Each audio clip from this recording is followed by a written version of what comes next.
So why is positioning so important? Well, I believe that the right positioning can make a product and the wrong positioning can kill a product. So we have to work within that framework.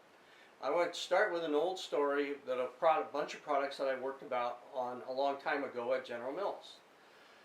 Originally, General Mills went and registered the names Noodles Canton, Rice Teriyaki, Noodles Teriyaki, and Noodles Stroganoff.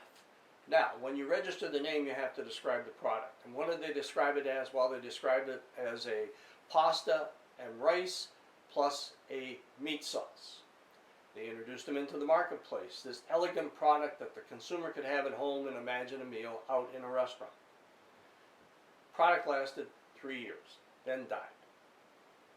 A few years later, meat prices are rising. Somebody at General Mills said, maybe we should go back and look at that hamburger product we had way back when.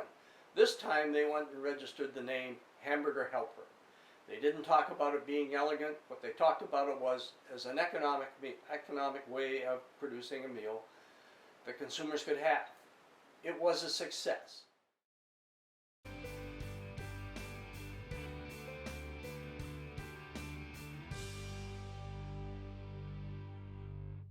My name's Perry Forster. I've spent 40 years in marketing and advertising. I started out originally at General Mills working in new product development and research. From there I went to straight out marketing research where I spent a lot of time in learning about advertising. From General Mills I went to work at Carmichael Lynch Advertising, a fairly large Minneapolis advertising agency where I became the Senior Vice President in charge of strategy development. Some of the clients I worked on in the field most fondly about is Harley-Davidson motorcycles. I never rode a Harley, but I sure had a lot of fun positioning Harley so that it came back from the death throes and became one of the successful marketing stories of the 80s and 90s.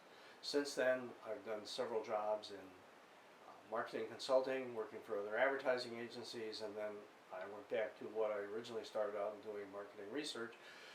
And in my last role in marketing research, I went to work for a company called Market Tools, where I got to, in the end, spend a year and a half in London running the London office. And it was really fun because we had to position Market Tools as this innovative marketing research company using online research.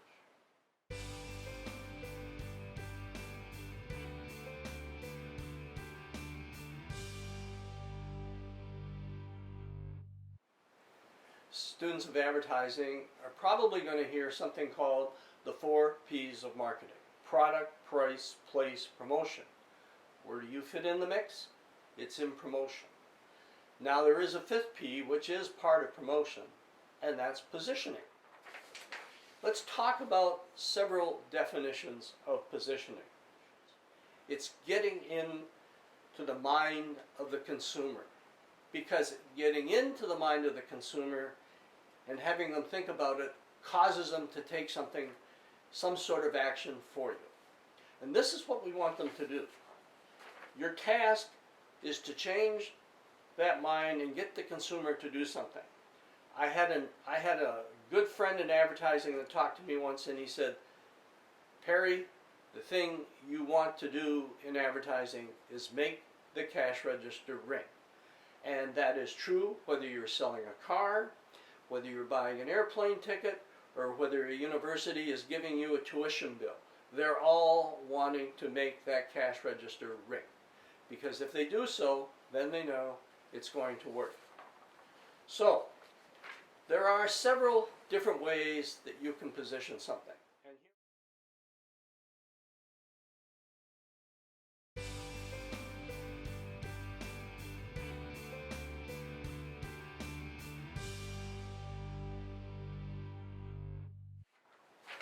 So let's talk about the open hole.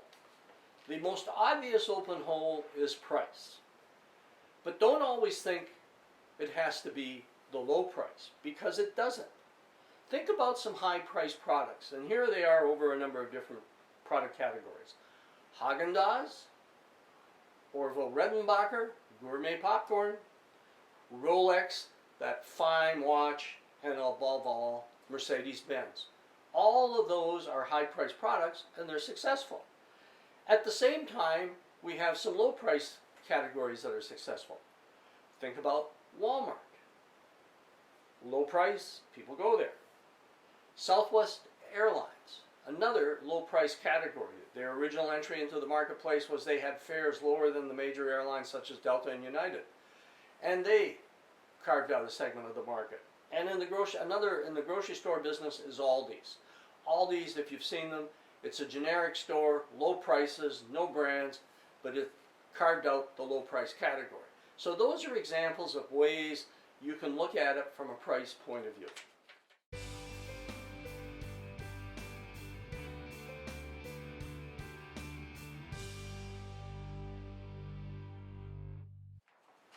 Then there's the new category. This is always fun. Everybody wants to be new. Sometimes, and you do this because there may not be an open hole and it's easier to create a new category. Here's some examples of new. Gatorade, it was new.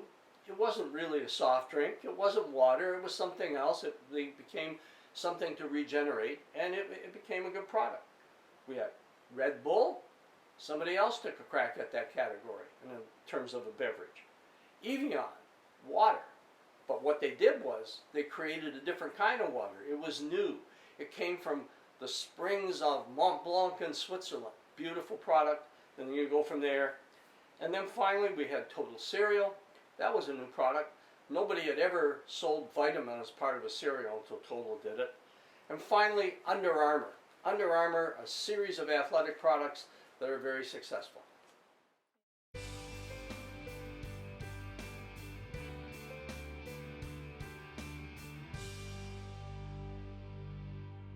Next category, the number 2 brand. Now let me tell you this. If you are the number 3 or the number 4 brand in a category, don't go there. You may want to go find the open hole. But if you're the number 2 brand, you can have success. And let's talk about some examples of this, because we know consumers like choice. And you're going to get them, if they see a true alternative, they may try that to be successful. However, to be successful, you've got to have a meaningful difference in your product that's relevant to the consumer. Some successful number 2s, just let me name a few. Avis, we're number 2, we try harder. Pepsi, Scope, mouthwash, there were other mouthwashes, Scope was the second one. My favorite of all time, Macintosh, the computer. Everybody else had a clone. They were the IBM look-alike. Macintosh went a different way. They had a different operating system, they had a different product. And if you really want to see how they laid it out, go back and find the ad called 1984, which ran in 1984. It is still a classic today. It's a great example of positioning. Another one I like is United Airlines. And we'll talk more about that down the road, but really what United Airlines did was they said to themselves, well, everybody else is selling a destination. You can go to New York, you can fly to San Francisco, but United said, nah, that's not really what we're all about. What we want to sell is the experience of flying in the airplane. And they did. And they went from there. Finally, Lowe's. Lowe's was second in the category to Home Depot. Now, we'll talk about Home Depot in a minute, but Lowe's came out and said, we're going to be second in the category. We've got to just be a little different to be the number 2 brand. So what they set out to do was to appeal to the female market as opposed to the male market. And in that way, they became successful.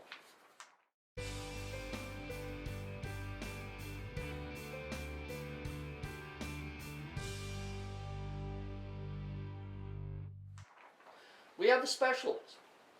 Now here, what you set out to do is create a niche. And then you have to build up the walls. Once you create that niche, then you build up the walls to protect other people from invading your space. Who was a specialist? Well, to me, the obvious one that comes to mind is McDonald's. They were a specialist. They said, we're the hamburger specialists, and we're going to make hamburgers. And what do McDonald's always have on their sign even today? Billions and billions of hamburgers sold. Now, granted, McDonald's has gone off to other meal parts, but if somebody really thinks of McDonald's, what's the first thing that comes to mind? It's the hamburger. So, some other examples. Starbucks, they're the specialists. They became the first really retail coffee outlet. Caribou came along, they were number 2, and they had to try it a little differently, but Caribou really is a clone of Starbucks. Dunkin' Donuts. Now Dunkin' Donuts said, we're the specialist in the donut business. And then we have Home Depot. Home Depot came along and said, we think there's an opportunity here for a full service hardware place that's not your local hardware store, and yet it's not the lumber yard. And they put everything in one place and came from there. Subway, they were the sandwich specialists, and finally Enterprise Rent-A-Car. They said, we aren't going to be at the airports, we're the specialists, we're going to pick you up. Now, I don't know how many people realize Enterprise Rent-A-Car also owns National Car Rental. Same company, 2 different positions.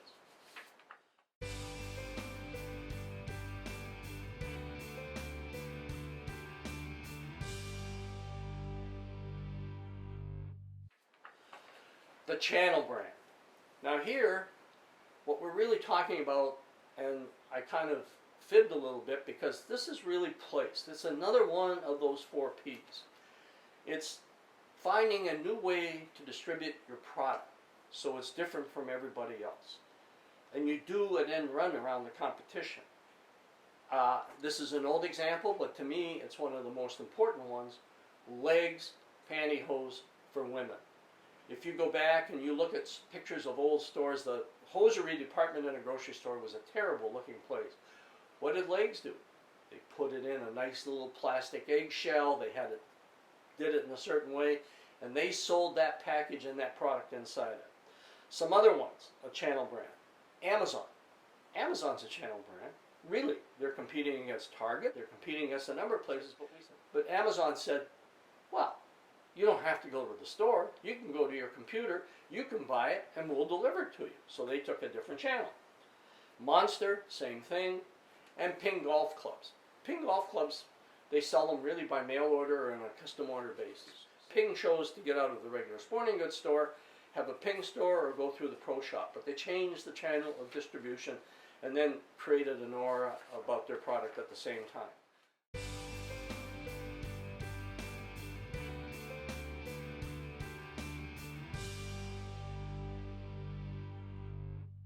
Another one, the gender brand. This is always a good one to look at. So you direct your product toward one sex or the other. Some examples, Virginia Slims. Now I realize cigarettes are not a popular category today, but at one time they were. Virginia Slims came along and said this is a product for females to smoke. To the contrary, one of the great positionings of all time, and if you read the case history, it's always fun to read it, even though it's still around today, Marlboro. At one time, Marlboro was a cigarette positioned towards women. Leo Burnett said, we think there's another way to do it. And what did they do? They created the Marlboro brand. Then another product that's come along in the last few years that's targeted toward females in the athletic wear area, Athleta. Strictly for women. And they have done a great job. They have great products, great design. And I have to say, they aren't just seen in the gym everywhere. Rather, you see them, people walk on the street and wear them. But they've positioned themselves and they've gone from that point of view.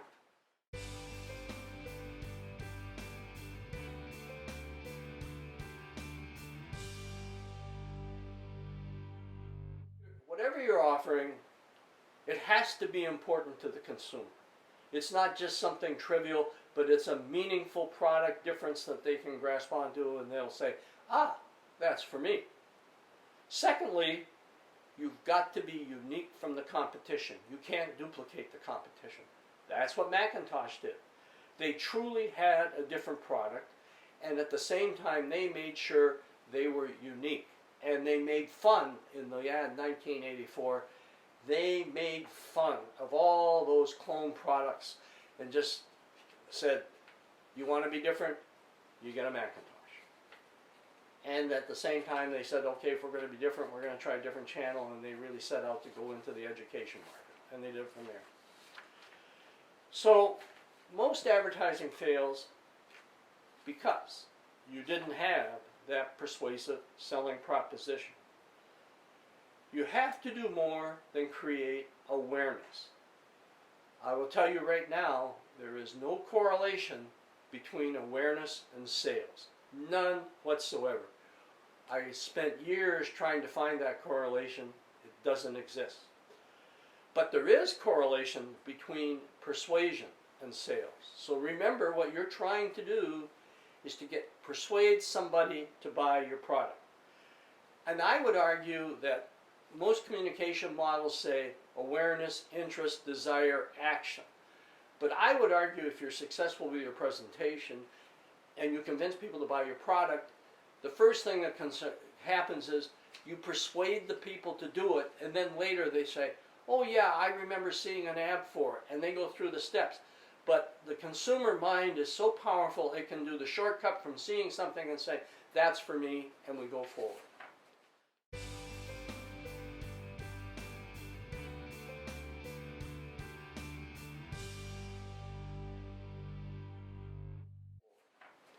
So let me talk about one other thing. In this whole area of marketing, there are two basic things you're dealing with. One is product, the other is service. And you're going to say to yourself, so what's the difference? Well, product's something that's physical. You can hold it, you can feel it, you can touch it, you can taste it. What's a service? It's none of those. It's highly intangible. And let me show you now how these things will array themselves on a scale of what I'll call marketing entities. Over on the left-hand side, we've got salt. It's tangibly dominant. But think about salt. At one time, your mother, your dad, or everybody go to the store, they buy this little container of salt. And it might be Morton's, and it said, when it rains, it pours. So they had created a difference. But you go to the grocery store today and look at the salt counter. There are several different brands of salt. There's kosher salt, coarse salt, sea salt, everything. They're all different, but they figured out a way of taking a tangible product, creating some mystique about it. Soft drinks are the same way, detergents, automobiles.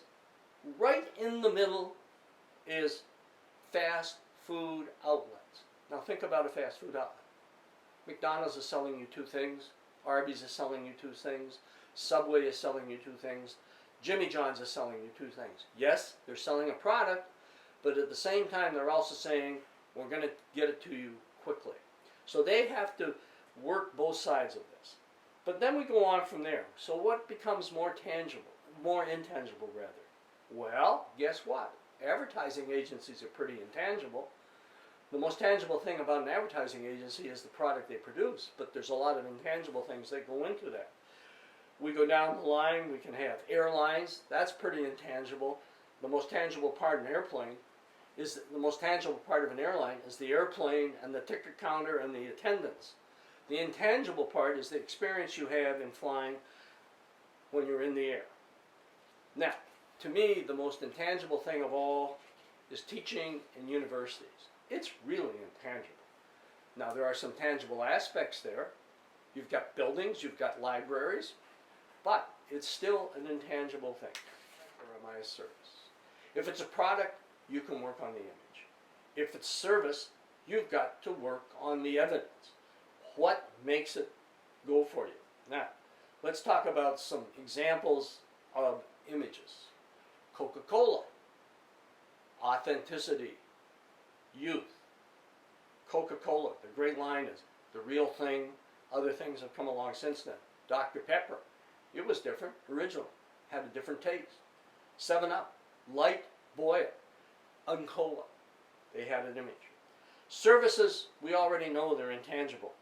And then you have to rely on that peripheral data. One good example that I just saw on television just recently was Discover Card. Credit card's a service, if you think about it. Discover Card has created a niche in their market by saying, hey, if you're late, we'll give you credit forgiveness, and they strongly emphasize this. And they're saying they're going to be different than Visa, MasterCard, or American Express. Another one, and I talked about it earlier, and I'll come back to it, is United Airlines. Their line was fly the friendly skies.